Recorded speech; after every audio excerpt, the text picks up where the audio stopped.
Hi everyone, so I've been working a little bit in the IoT space recently, and I thought I would share this project in case it's helpful for anyone, or in case you want to download it and make one of these yourself.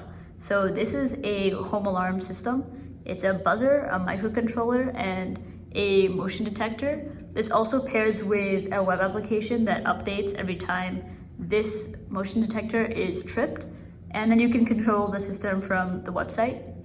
There's also a buzzer that you can hold in your pocket or you can put in your backpack, and that will start buzzing and flashing red, and you can control the system from there as well. So the first thing you want to do when making a project like this is deciding if you want a microcontroller or maybe a microprocessor, what kind of hardware to use. I used a particle photon. It's a microcontroller. Microcontrollers are designed to perform specific tasks.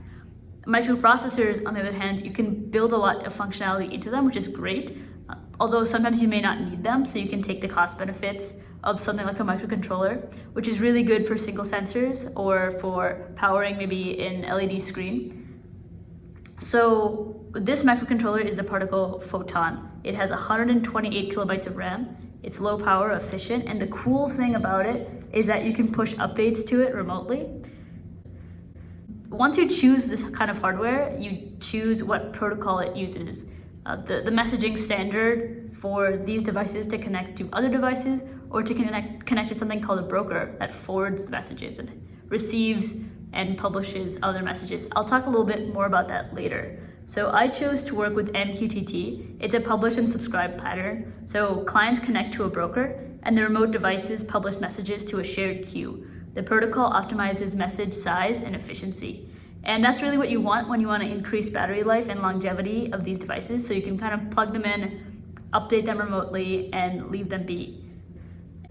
So when choosing between messaging protocols, you might be stuck between MQTT and HTTP.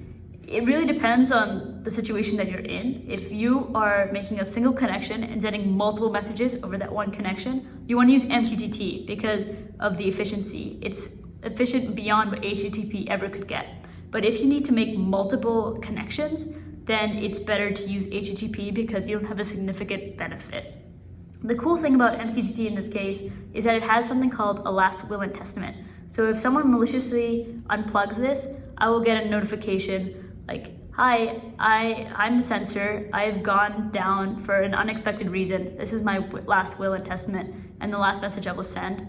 And then I will understand that something went wrong here and someone might have unplugged it.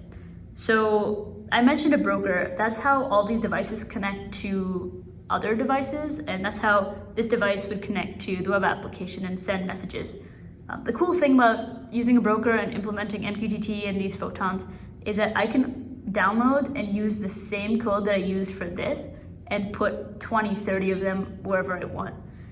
And the code is the exact same because you're publishing and subscribing with the same pattern. So these brokers, I use Mosquitto. It's a lightweight broker maintained by Eclipse. And feel free to use whatever MQTT broker that you're comfortable with. It is a simple brew install command. So this is me starting the MQTT broker Mosquitto. The ports that you set, the ports that you are about to see, are defined in the configuration file, which will be uploaded to GitHub. This is the Particle IDE, which contains all the firmware that gets sent to the Photon. You want to make sure the IP address listed in the firmware is consistent with the IP address of the machine that's running the Mosquitto broker. Then you want to go ahead and flash the device, which is to send that cloud update to update the firmware. And this is the Java-based web application whose site you can go to turn the system on and off, and then it also logs the breaches right there. So now we'll move on to the live demo.